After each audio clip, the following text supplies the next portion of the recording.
Asante Bwana, asante Yesu. Asante Yesu. Asante kwa mwanamke na mwanaume. Asante kwa mtoto na binti. Asante kwa kila mtu ambaye sauti hii itatufikia kwa saa hii moja. Makofi ya shangwe na vigelegele siyasikia. Hayo makofi ni ya chama. Hapo napiga vidole, upige makofi. Piga makofi. Piga makofi na useme asante Yesu. Piga makofi na useme asante Yesu. Amen. Usalimia watu wawili watatu, waambie ubarikiwe kwa kupata nafasi kuja ibada. Ongea basi. Kwani unanong'ona? Kwani unaogopa kusema? Nisikie watu wanaofurahia kwamba leo tumepata neema na tumekuja mbele za Bwana. Asante, naomba tuketi. Asante sana. Kabla sijaleta neno la Mungu kwenu, ni kushukuru wewe ambaye umefika katika ibada ya leo. Kama umebarikiwa, mpe Yesu makofi.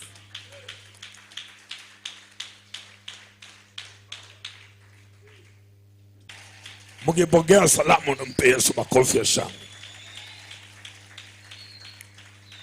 Tushukuru Mungu sana kwa kutupa uzima. Sema amen. Na nishukuru Mungu aliyewalinda. Niseme tena, nishukuru Mungu aliyewalinda. Hasa ile kasheshe ya tarehe 29 mpaka tarehe 1. Tunasikitika tu kwamba tumempoteza kijana wetu mmoja. Sema amen. Katika zile sekeseke, mchungaji wetu wa pale Ntaba Kela, ndo mtoto alipotea kwa kupigwa risasi pale Tunduma. Lakini yote katika yote, bado tunashukuru Mungu kwamba mlio wengi na asilimia kubwa ya taasisi tuko salama. Sema kofi. Lakini bado tunatoa pole kwa Watanzania ambao bado wana maumivu. Jamani, tusema amen. Jamii nyingi za Watanzania tuna maumivu.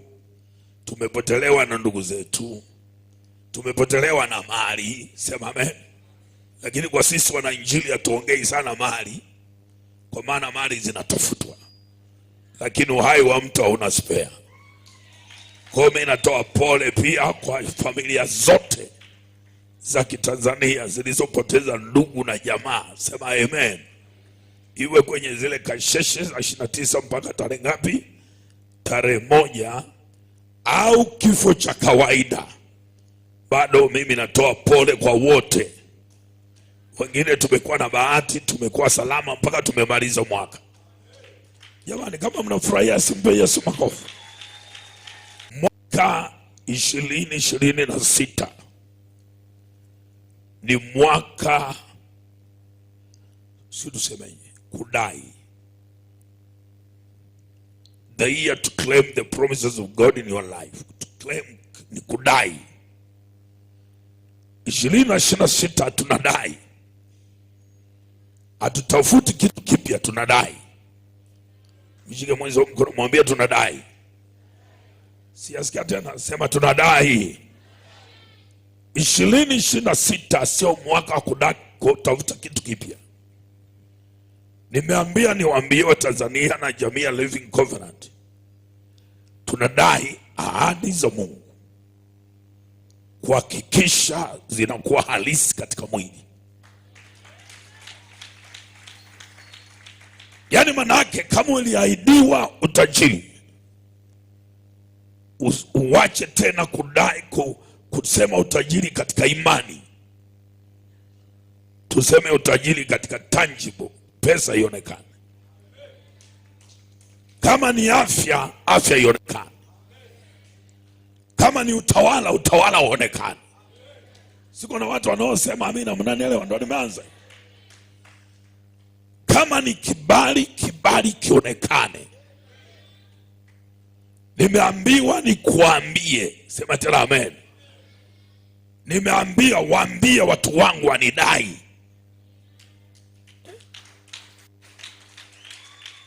Unajua nikiongea hivi wenye hasira ni wavivu wa kuomba tu. Maana mambo ya imani hatudai kwa kukaa kikao kwa baruzi. Tunaomba. Nimeambiwa waambie watu wangu wanidai. Na Mungu yuko tayari kurudisha utukufu wake. Katika nchi ya Tanzania, ndani ya hekalu lake, kwa watumishi wa Bwana, kwa manabii, maaskofu na mitume, yuko tayari kurudisha utukufu wake. Lakini itatokea tu kwa watu wenye kudai. Bado amina ni chache. Nasema bado amina ni chache. Mambo yote tunayoyapata katika mwili yanatoka katika roho. Na mambo yote yanayotimizwa lazima Mungu awe amesema kwanza. Na Mungu anataka tudai. Kuna vingine ni vigumu kuvisema, lakini ndavisema tu. Sema amen. Hakuna mwaka ambao kanisa limekuwa duni Tanzania kama mwaka huu. Hata usipopiga makofi. Nitaongea vitu, mimi sio mwanasiasa, si mnajua? Kwa hiyo usikwazike. Mimi sio mwana CCM wala Chadema wala ni CCR. Hakuna mwaka kanisa la Tanzania limekuwa duni na limepoteza utukufu kama mwaka huu. Bwana siyasikia sema amen. Siasa kusemwa kwenye madhabahu ni kuonyesha utukufu wa Bwana umehama hekaluni. Mbona mtaka kusema amen? Kama wachungaji tunaweza kuingizwa kwenye siasa mpaka wengine tukakimbia nchi, manake utukufu wa Bwana umetoka hekaluni. Mbona mtaka kusema amina? Mungu akiweko hekaluni, akiwa mtawala, akikaa kwenye kiti cha enzi, lazima maadui zake wasambaratike. Ndio maana Biblia inasema, Bwana inuka ili wafalme maadui waondoke kwenye viti vya enzi.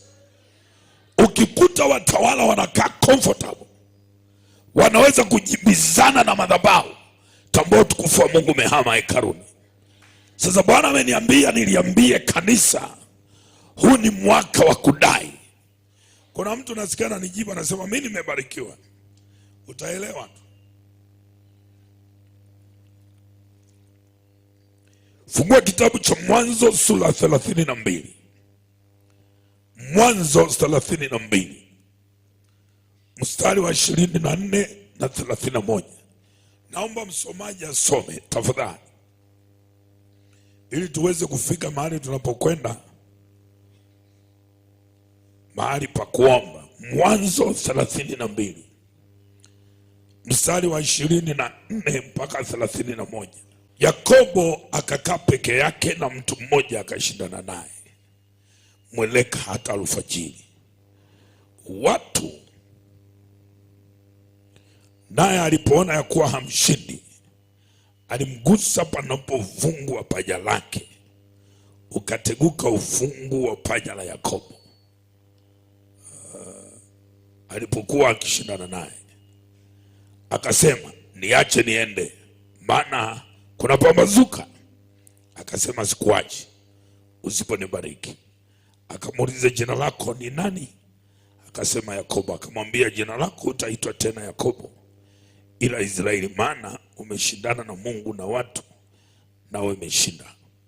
Yakobo akamuuliza akasema, niambie tafadhali jina lako. Akasema, kwa nini waniuliza jina langu? Akambariki huko. Yakobo akapaita mahali pale Panueli, maana alisema, nimeonana na Mungu uso kwa uso, na nafsi yangu imeokoka. Huyu anayetutengenezea hii hadithi na habari hii, unisikilize vizuri, sio mtu aliyezaliwa kwa kuchanjwa chale kama wengine tulivyozaliwa upaganini. ni mtu ambaye wakati mama yake ni mjamzito, watoto wawili wanagombana tumboni. Mama alienda kwa Mungu akasema, nipe habari, kuna shida gani hapa? Mungu akamwambia, usiogope Rebeka, ndani ya tumbo lako yako mataifa mawili, sio watoto wawili, mataifa mawili. Mkubwa atamtumikia mdogo. Kwa ni mtu ambaye baraka ilitamkwa akiwa tumboni kama mbegu.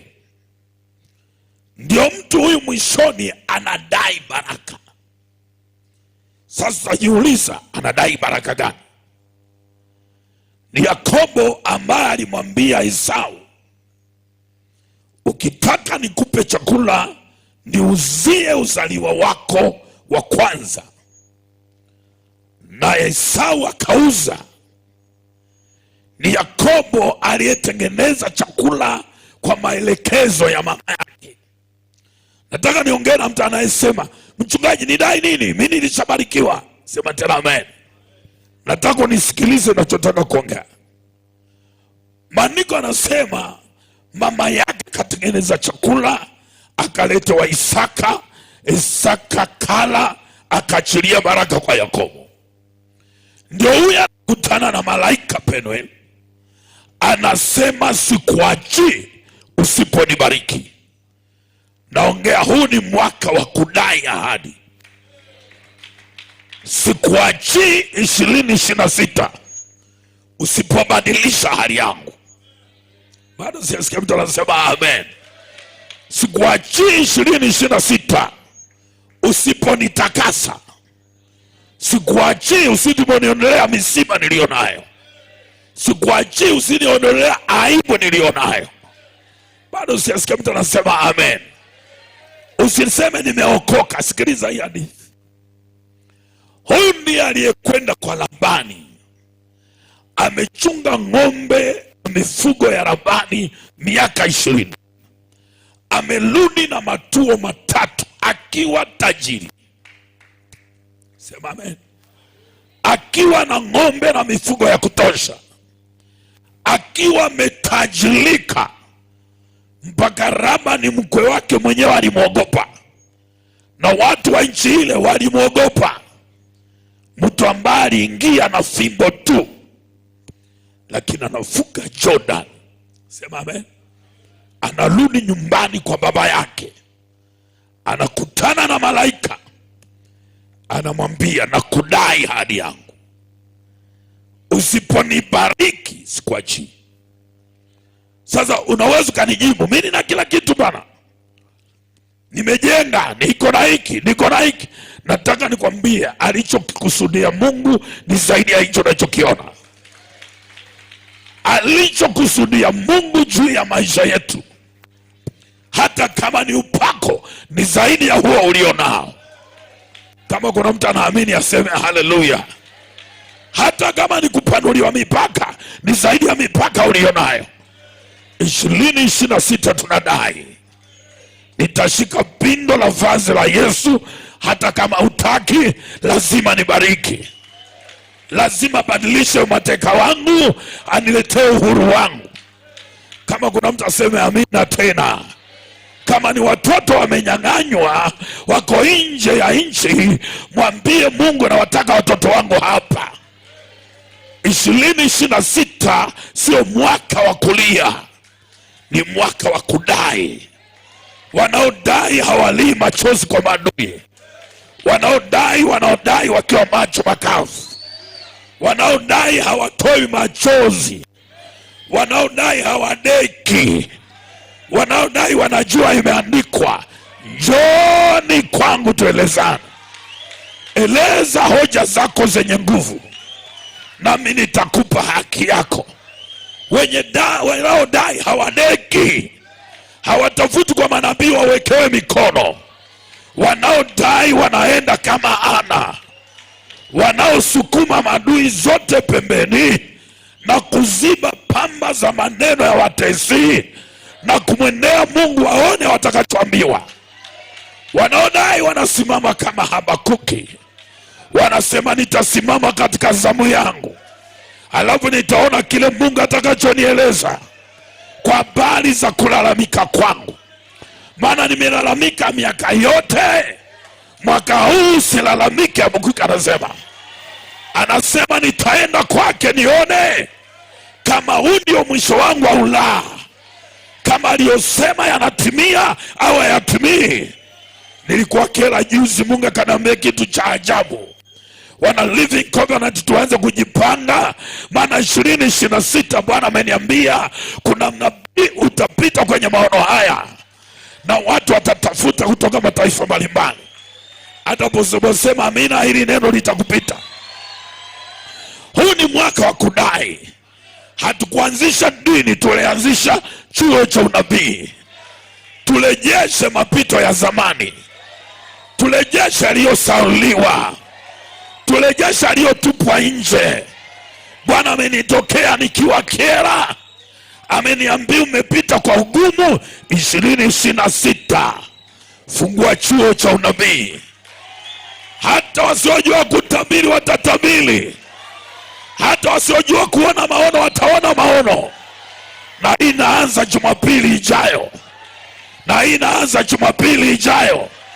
Tunarejesha yale yaliyopotea, tunayadai, lazima yarudi kwetu. Hata kama adui alisema amefukia visima, nguvu za kuchimbua vimefika tena.